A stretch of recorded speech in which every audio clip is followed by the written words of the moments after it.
ini kita akan membahas tentang kisah teladan Fatimah Az-Zahra dan Uwais Al-Qarni. Di mana Islam memiliki banyak tokoh teladan. Kisah mereka, kisah Uwais Al-Qarni dan Fatimah Az-Zahra menjadi sebuah inspirasi dalam kehidupan sehari-hari. Nah, di sini kita akan membahas tentang siapakah Fatimah Az-Zahra. Fatimah Az-Zahra adalah putri dari Nabi Muhammad SAW. Beliau dikenal sebagai wanita yang sangat mulia dan suci. Beliau adalah istri dari Ali bin Abi Thalib. Dan Az-Zahra dijuluki sebagai cahaya. Nah, adapun teladan Fatimah Az-Zahra yaitu kesederhanaan hidup meskipun berasal dari keluarga mulia.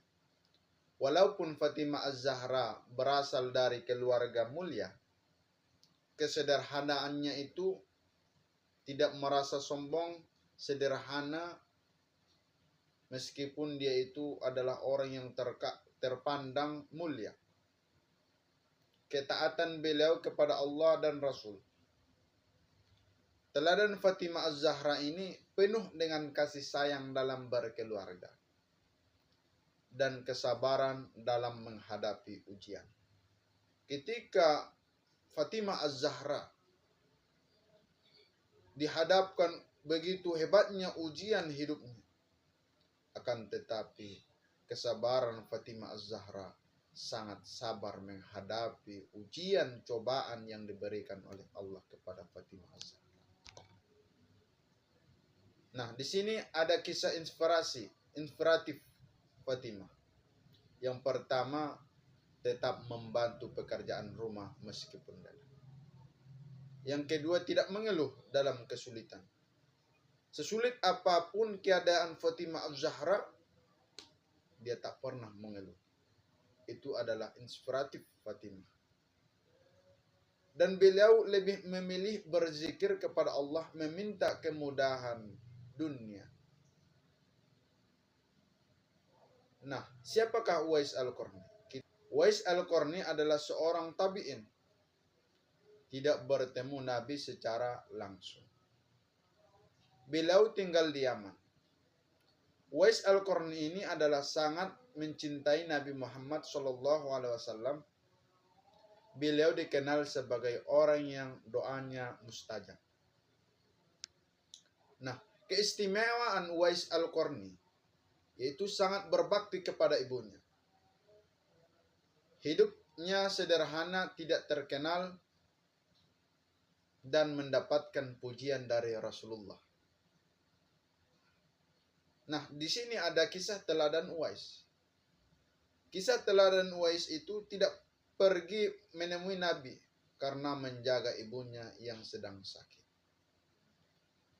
Dan Uwais Al-Qarni lebih mengutamakan berbakti kepada kedua orang tua. Rasulullah SAW menyebutkan sebagai penghuni langit yang sangat mulia. Ini adalah kisah teladan Uwais Al-Qarni. Nah, jadi dari kisah Fatimah Az-Zahra dan Uwais Al-Qarni, kita mendapatkan nilai-nilai teladan. Yang dimana dari Fatimah Az-Zahra kita mendapatkan nilai teladan bahwasanya kesabaran, kesederhanaan, ketaatan itu sangat penting. Dari nilai teladan Uwais Al-Qarni, berbakti kepada kedua orang tua. Kita harus berbakti kepada orang tua kita. Keikhlasan dalam segala hal dan rendah hati. Nah, jadi dari kesimpulan kisah Fatimah Az-Zahra dan Uwais Al-Qarni, di sini kita menyimpulkan bahwasanya kedua tokoh menunjukkan akhlak yang sangat mulia. Teladan mereka relevan hingga saat ini. Kita bisa meniru dengan kesabaran, keikhlasan, ketaatan kita kepada Allah Subhanahu wa taala. Mungkin cukup sekian pembelajaran kita pada hari ini. Semoga kisah Fatimah Az-Zahra dan Uwais Al-Qarni menjadi inspirasi bagi kita semua dan mendorong kita menjadi pribadi yang lebih baik. Amin, amin ya rabbal alamin. Sekian, assalamualaikum warahmatullahi wabarakatuh. Fatimah As-Zahra, teladan keberanian dan ketakwaan. Beliau dikenal karena dedikasinya yang tidak tergoyahkan terhadap ajaran Islam dan perjuangannya untuk membela hak-haknya maupun sosial. Kehidupan sederhana dan kedermawanan. Fatimah dikenal dengan kehidupan sederhana dan kedermawanannya. Meskipun hidup dalam kondisi yang tidak selalu mudah, beliau tetap menjalani hidup dengan penuh syukur dan kesederhanaan. Warisan spiritual dan sosial. Banyak hadis dan riwayat yang mengutip ajaran-ajaran dan perilaku beliau yang terus dipelajari dan dihayati oleh umat Islam. Di zaman Rasulullah, hiduplah seorang pemuda kurus di Yaman, namanya Uwais Al-Qarni. Ia bukan sahabat yang terkenal, namun namanya disebut mulia di langit. Uwais, anak yang sangat berbakti kepada ibunya. Ibunya sakit dan lumpuh. Setiap hari Uwais merawatnya. Ia memandikan, memberi makan, dan memenuhi semua kebutuhannya. Ketika ia mendengar kabar tentang kemuliaan Rasulullah di Madinah, hatinya sangat rindu ingin bertemu. Ia ingin melihat wajah Nabi dan memeluk Islam langsung di hadapan beliau. Namun ada ibunya sakit, dan dia tidak bisa meninggalkannya. Anakku, benarkah telah datang seorang nabi di Madinah? Benar ibu, beliau manusia paling mulia. Hatiku rindu melihat wajahnya. Apakah ibu izinkan jika aku pergi menemui? Pergi menemui Rasulullah. Pergilah anakku, namun jangan lama-lama. Jika nabi tidak ada, segeralah pulang. Uwais mencium tangan ibunya. Ia berjalan menembus gurun, panas membakar kulit, debu menyesakkan dada. Sesampainya di Madinah, Nabi tidak ada di Madinah. Uwais berdiri lama, air matanya jatuh. Ya Rasulullah, maafkan aku harus pulang.